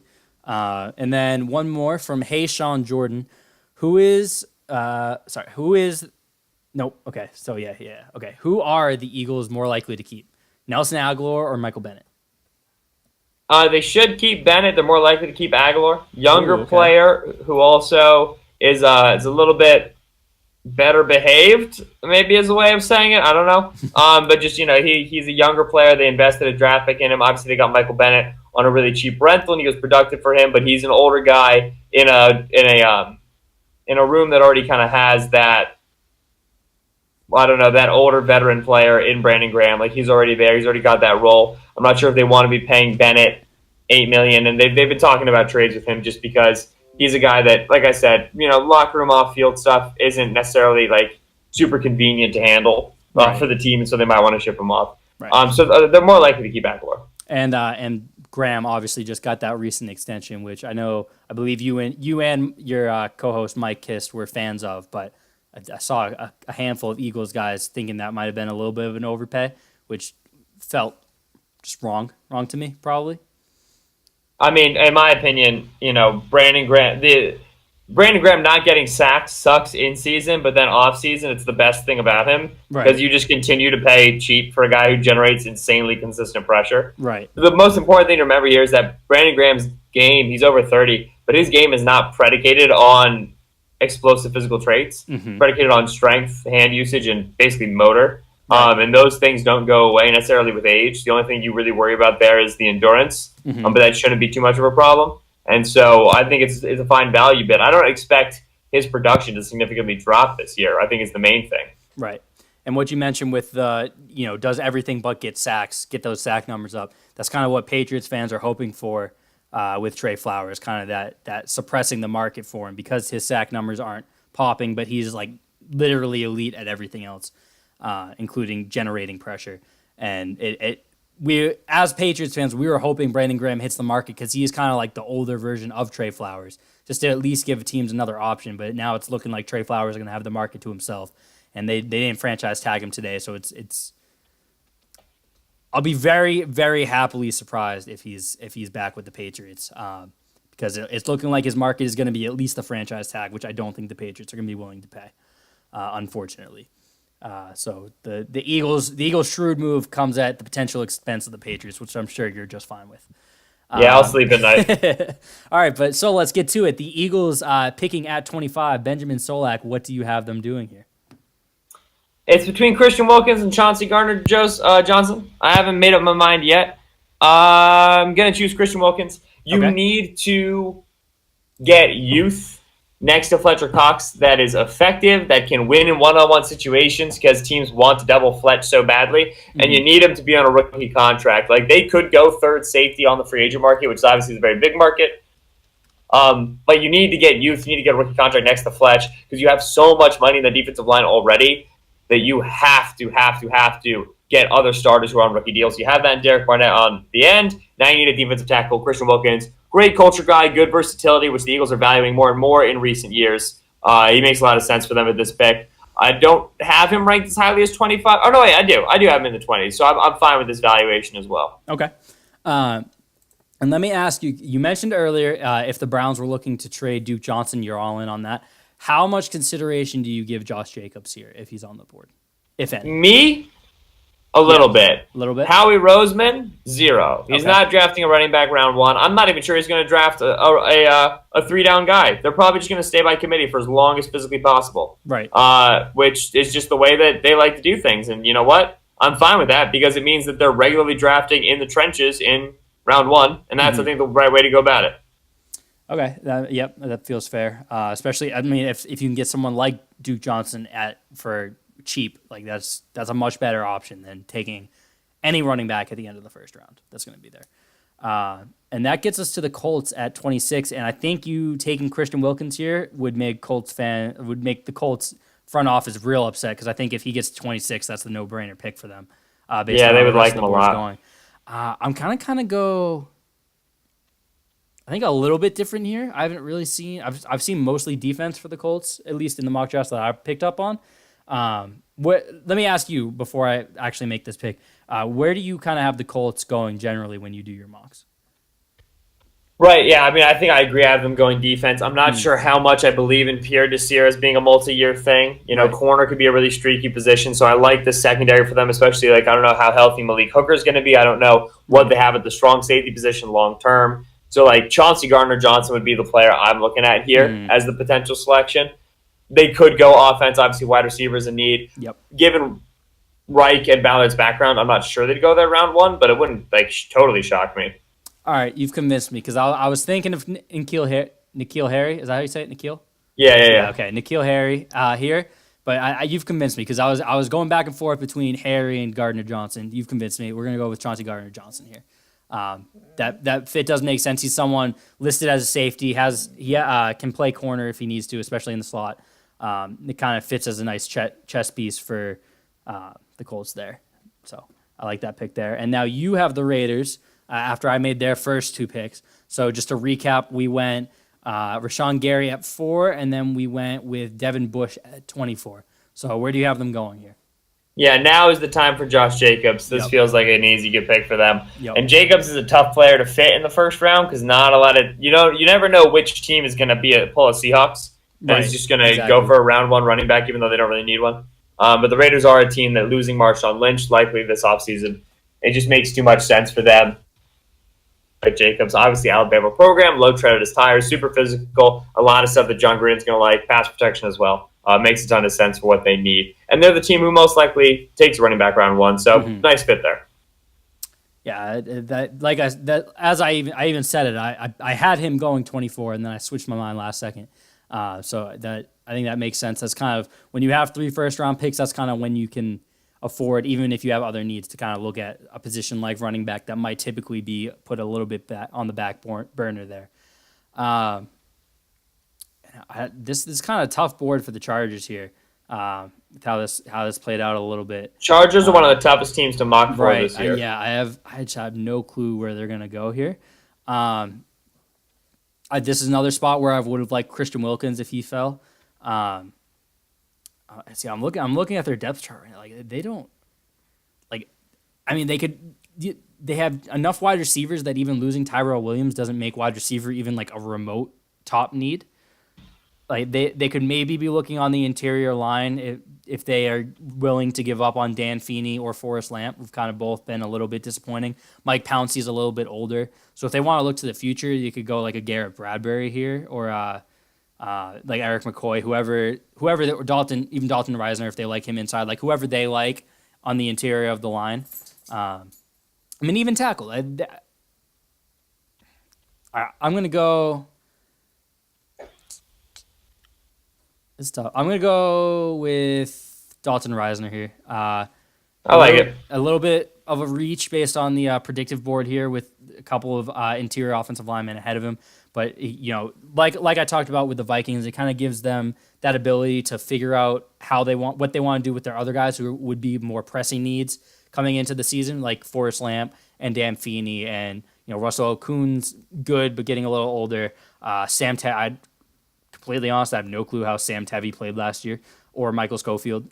Weirdly well, but also bad. Right. You know what I mean? Like he was serviceable, but you want to get better than him. Right. And then, Reisner probably isn't, really like a center prospect, but Mike Pounce is getting older too. So it kind of gives you, like I talked about with the Vikings, kind of that ability to say, okay, we have him and he has a spot on the line, but we're going to figure it out. Kind of similar to what the Patriots were doing with Isaiah Wynn before his injury last year. They were like, we're going to figure out where we think he needs to be, and then we're going to fill that in last because we know that he can do whatever we need him to do. Right. So I'm going to go Reisner there, which puts you on the board with the Chiefs. And I think this is the first pick in a little bit where the board's kind of fallen in a way that would be serviceable to them. Yeah. What is this, the top of the board right now? Yes, what we're looking at here. All right. Yeah. I mean, like I said earlier, and now it makes more sense as far as who's available. DeAndre Baker fits the scheme. Right. DeAndre Baker fits the biggest need by a mile. And even with maybe some of the not character concerns, but the work ethic concerns, he's got some really, really good tape. Since Kansas City needs to go chasing a corner, and DeAndre Baker's a really good fit at 30. So there you go. All right, perfect. We are into the 30s, since we only got 3 picks left here. So I just want to one more time say, Ben, I appreciate you hopping on. It's been a ton of fun. I apologize to you guys, including Ben, for the technical issues at the start. Even when we first started going, we had some connection issues, but they kind of sorted themselves out, luckily. So it's been a lot smoother after the first handful of picks. So I appreciate you guys hanging out. I appreciate Ben coming on. One more time, Ben, do you want to plug whatever you have coming up for the new viewers that might have come in later in the stream? Draft bag will be at bleedinggreennation.com. Some Nelson Aguilar posts will be up tomorrow as well. The Draft Network will be a lot of new reports on some of the combine standouts. You can always find the scouting reports there, as Ryan's been showing. Oh, new follow. What's up? Yeah, there we go. And Lee Jigson. Yes. Lee Jigson. Yes. Heck yeah. I'm just going to say Legion. Legion, thanks for the follow. I appreciate you. Yep. And Convexionized Quarterbacking will be out in March as well. So that's a ton of fun. The draft is awesome. Welcome to the best season of the year. Yes. Ben, and all of the guys at Draft Network, especially Ben, and then Ben's co-host, Mike Kiss from Bleeding Green Nation, all excellent follows for the draft. All big followings. I'm sure all of you are already following all of them, but if you're not, go ahead and correct that. And big shouts to Brad Kelly, who is the resident Patriots fan at the Draft Network. All right. And then one more time, too, if you guys are not following the stream, go ahead and hit that follow button in the top right corner. After you hit that follow button for me, go ahead and go to twitch.tv/the Draft Network and follow them as well. They're on the verge of partner. We are firmly an affiliate and growing. So help us both continue to grow. If you don't have a Twitch account, create one real quick. It's completely free. All you need is an email. Twitch is a ton of fun to use. I watch Twitch almost every day as a big gamer nerd. I watch Twitch almost every day. It's a great platform, especially if you're into video games. But the draft Twitter as a whole is really embracing Twitch this year, a lot more than I would have expected. So there's a ton of me, the Draft Network, Josh Norris from Roto World, all great guys doing Twitch stuff this draft season. If you have Amazon Prime, that means you have Twitch Prime. If you have Twitch Prime, you get a free subscription every single month. Subscriptions are how you monetarily support streamers. Normally it costs you either, I think, $5, $10, or $25, depending on how supportive you want to be. With Twitch Prime, you get a completely free one. So that supports us and is completely free to use. So either preferably use that on me, to be honest, but if not, go ahead and use that on the Draft Network or Josh Norris or your favorite streamer. Just use that somewhere because it's free money that you can support people that are pushing out content for you, and it's completely no cost to you. So go ahead and do that. And last one that I keep forgetting to plug, I have a YouTube channel where all of these streams are going up live after the streams are done. If you scroll below the stream, you should see a link to it. It's just over_peak, just like the Twitch channel. This will be up on there. So if you missed part of it, you want to go back and see it, you can go and see that afterwards. So go ahead and subscribe there too. That's free, just like a Twitch follow. Follow me on Twitter at Ryan_Kieran. Follow Ben on Twitter at Benjamin Solak, Solak, as he likes to say in his podcast. So I think that's all the plugging that we need to do, and we'll get to these last 3 picks here. So the Packers are on the board at 30. To recap, they have the 12th overall pick. We went T.J. Hawkinson there. T.J. Hawkinson is a tight end that I'm a big fan of. If he somehow fell to the Patriots, I would be very excited. I like him a lot. Ben, I have a question for you, just while we're on the Packers. Do you have a player comp for T.J. Hawkinson in mind? Do you have a good one in mind? It's not George Kittle. It's not George Kittle. I strongly agree. It's not George Kittle. Yeah, well, it's just Kittle. Like, to compliment the Kittle makes no sense because Iowa didn't use them the same way and he didn't, same strengths. They obviously both love to finish blocks and they're angry sons of guns in that regard. Right. But as receivers, just Kittle was downfield and Hawkinson's a shallow type receiver. You can still go downfield, but he's just used in the shallow to intermediate. Right. I've seen Hunter Henry. I kind of like that one. It probably does undersell. I like that one a little bit better. It does undersell Hawkinson's blocking, but a lot of tight end comps will just because just not a lot of tight ends block the same way and to the same degree that Hawkinson does. So I don't have a great comparison for him. Those are just 2 I've seen thrown around. He's a great player. It's just the reality of it. Strong agree. And as you mentioned, Kittle's more of a downfield guy. Like Hawkinson has the receiving ability to kind of win in down the seam, and so he can get downfield if you need him to, but he's definitely more of a guy where you're going to be using him underneath a little bit more. I kind of liked Tyler Eifert, like peak Tyler Eifert. Obviously, Tyler Eifert coming out of college, his big concern was blocking. When he had those that very short stretch before injuries took him out of elite tight end play, he kind of cleaned up as a blocker a little bit. Hawkinson today would be a better blocker than Eifert's ever been. But from an athletic standpoint, from a play style standpoint, I kind of like the Tyler Eifert comp there for him, which kind of feeds into why I like the Bengals pick for him as well. Right. But now we're looking at the Packers at 30. So after taking Hawkinson, this is a guy who 2-3 weeks ago you saw him mocked to 12 if he even fell there. He probably had the worst combine of anyone there. The question now has gone from is he going to be a top 10 pick to is he going to be a first round pick? Some of the hotter takes is he even going to be a second round pick with how far he's falling? But I think right now with what we know here, the fit made sense at 12 if guys like Josh Allen, Brian Burns were gone and he was there. So at 30, I'm going to go Ja'Kai Polite. At this point, with where the combine has taken him, it's probably a reach off the consensus. But like I said, at 12, Brian Burns was my backup pick there for Hawkinson. I think that the Packers are an organization where they trust their ability to kind of get the most out of guys like that. Like the Patriots, I think would be another one to bring it back, to the Patriots as I like to do.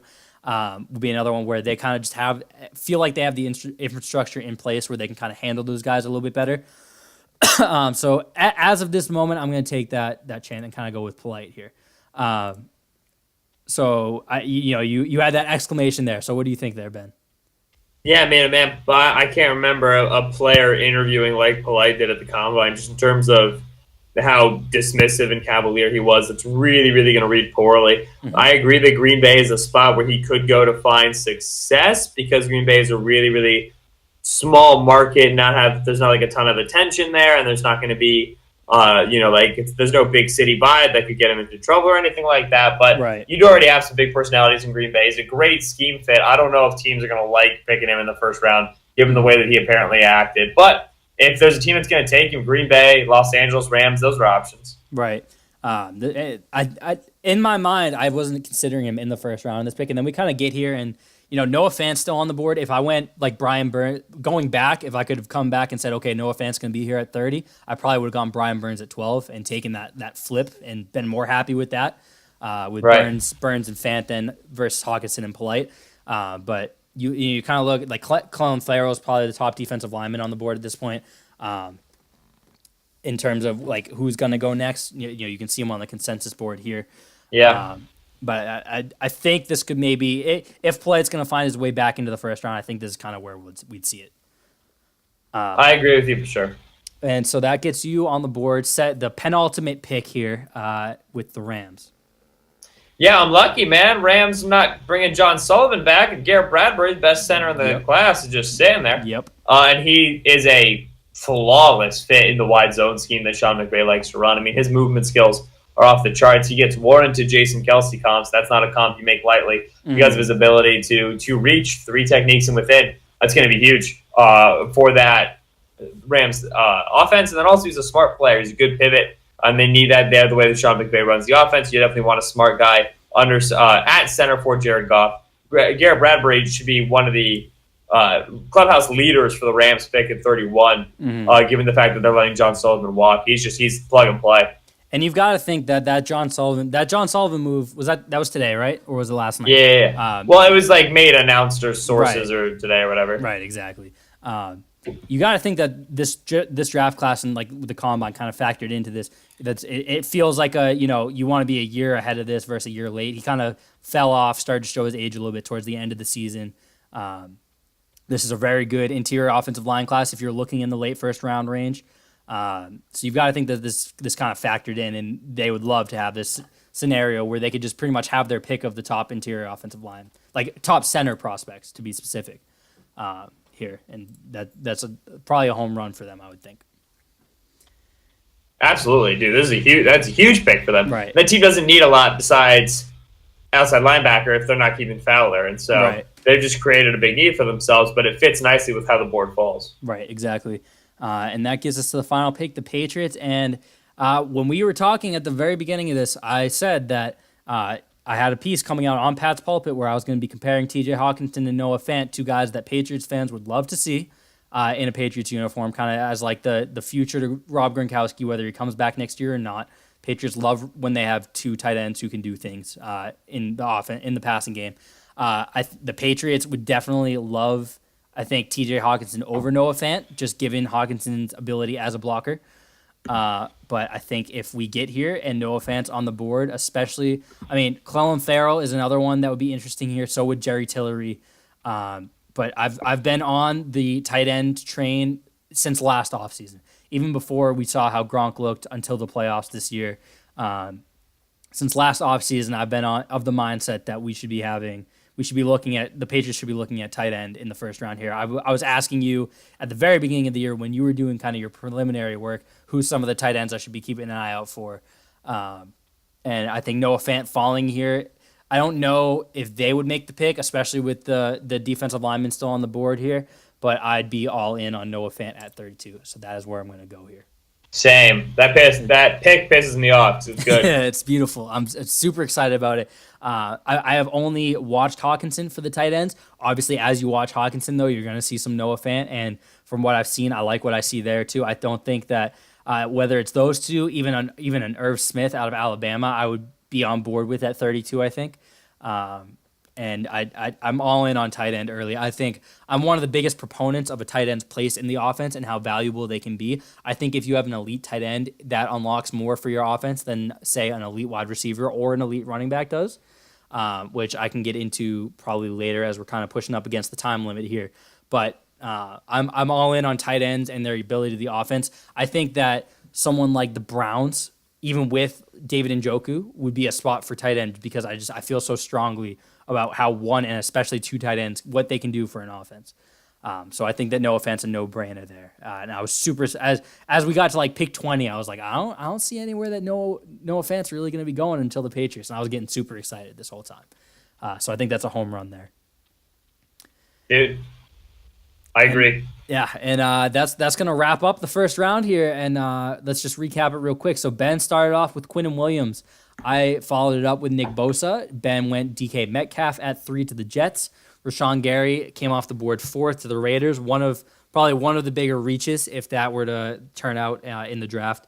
Devin White followed up to the Bucks. Daniel Jones, which would be unequivocally the biggest reach of the first round, went 6th to the Giants. Kyler Murray 7th to the Jaguars, much to the delight of some of the Jaguars fans that were watching tonight. Josh Allen 8 to the Lions. Jawan Taylor 9 to the Bills. Drew Lock, another pretty decent reach, but also very predictable pick here to the Broncos at 10. Dwayne Haskins, would you say Dwayne Haskins to the Bengals at 11 would probably be the biggest surprise of how this mock went? Yeah, it's a big one for Yeah, sure. yeah. Both being quarterback 4 and the fit and falling out of the top 10 all would be big surprises for Dwayne Haskins on draft night at this point. T.J. Hawkinson to the Packers at 12, Brian Burns 13 to the Dolphins.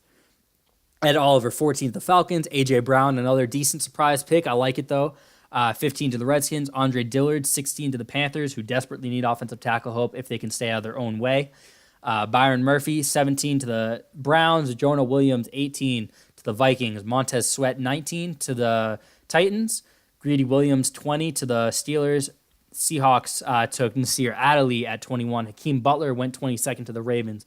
Cody Ford, one of the steals of the draft here, of the first round here, to the Texans at 23. Devin Bush went 24 to the Raiders. Christian Wilkins to Ben's Eagles at 25. Chauncey Gardner-Johnson at 26 to the Colts. Josh Jacobs at 27 to the Raiders. Dalton Reisner at 28 to the Chargers. DeAndre Baker at 29 to the Chiefs. Ja'Kai Polite, despite his awful combine week, at 30 to the Packers. Garrett Bradbury at 31 to the Rams. Noah Fant at 32 to the Patriots. So wrapping up real quick, Ben, is there a pick that really stood out to you that you really liked out of how this first round went? Yeah, Hakeem Butler to the Ravens is a really good pick. I think it makes a lot of sense. I think Hakeem is a guy who's going to go late round 1. I think that he fits desperately what the Ravens need. They need a ton of receiving help. Butler's super, super high upside. That's a lot of fun. Yeah. Cody Ford, one pick later, Cody Ford was probably my favorite pick of the round. The Texans were able to get that offensive line help that Deshaun Watson desperately needs without having to reach for a guy like Greg Little, and got a guy who, it's still not out of the question that he goes like top 10, top 12 range, and they got him sitting at 23. I think that was a home run for them. And then on the other side, what was the pick kind of here that you didn't love, or if the team ends up in this situation, you wouldn't really love it for them? Yeah, I think that the Redskins going A.J. Brown 15. I know I'm going back to wide receivers. I'm not going to have a 1 on A.J. Brown. I don't think he's a high ceiling player. But for the way that Gruden runs his offense, that I can see Brown being a fit. And then I think the NFL is going to value him higher than they should. And with DK Metcalf leaving the board, the Redskins are a prime spot for Brown to get overdrafted. Mm-hmm. I didn't love. I took the pick, and I took it with other options on the board because it feels more of like a Raider pick. I kind of went with a mix here of things that I would do and things that feel like they would happen. And Rashawn Gary to the Raiders at 4 was one that I kind of just feel like I can feel coming. And I think that would be. As I mentioned, as we got to the later part of the first round, the Raiders are in a position where they can kind of take chances and kind of just like pick that upside because they have 3 first-round picks. But I think what lets them do that is the fact that they have 4th overall to start, and they can kind of just get that bona fide stud there, and then kind of take their chances whether they want to trade up or take Devin Bush, Josh Jacobs guys at the end of the first round where they were picking. I think that what kind of opens that up is getting a bona fide stud at 4, and Rashawn Gary is just another risk. So you kind of have 3 guys that we took here where you have a huge risk at 4, you have kind of like a question mark at 24, a little bit of reach, and then you have a running back at 27. Like I feel like that ends up as a very boom or bust first round for the Raiders coming with 3 picks into it. Don't really have one pick that you can feel like that's going to be a lock of a hit. So Raiders are going to be the most interesting team, man. I'm saying it now. Absolutely. And then on top of that, Daniel Jones at 6 to the Giants. I don't like at all. But that is another one that's kind of you can feel coming. But yeah, Ben, this was a ton of fun. One more time, just plug everything you got going on. Yeah, Bleeding Green Nation is the spot for the Eagles stuff. The DraftNetwork.com is the stop for the draft stuff. Dexter is quarterbacking out this March. New reports on a lot of the combine winners will be coming out as well in upcoming days. And the draft bag, a lot of my draft like mailbaggy stuff. If you have questions, is at Bleeding Green. So follow me on Twitter at Benjamin Solak. That's SOLAK. Follow the Draft Network Twitch at twitch.tv/the Draft Network, and you'll find everything I do for always. There we go. Awesome. And then for me coming up, I've got finally getting into some draft content. I kind of took this season off. I graduated college last spring, got a job last summer, moved out last fall. So this is kind of a crazy half year for me. So I kind of took the season off for content over at Pat's Pulpit, but we're finally getting back into it. I've got a draft piece coming later this week, hopefully on T.J. Hawkinson versus Noah Fant. over at Pat's Pulpit. Follow me on Twitter at Ryan_Kieran. We are almost at 1,000. Go ahead and hit that follow button. We've been kind of stuck in those high 800, high 900 range for a long time now. So it'd be super cool to get pushed over 1,000 here. So go ahead and follow me on there. If you're not, follow the stream at over_peak. If you're in the stream and you're not following, go ahead and hit that follow button in the top right corner. Follow the YouTube channel. You can find, if you didn't get to check out this whole stream, you can find that on YouTube shortly. Maya says goodbye one more time here. And we'll be back on Thursday. I don't know if we're going to have a guest yet. I'm still working on those guys that I mentioned a couple weeks ago where we're just having some trouble getting times lined up. They're still interested in coming on. I still definitely want them on. So if we can get one of them on Thursday, I'd love to. Otherwise, we'll probably just be playing Fortnite, talking some draft, recapping this. But in the meantime, that'll be it for tonight. I appreciate you guys for hanging out. This was great. Great viewership tonight. So thanks, guys, and I'll see you on Thursday. Thanks, Ben. Thank you, man.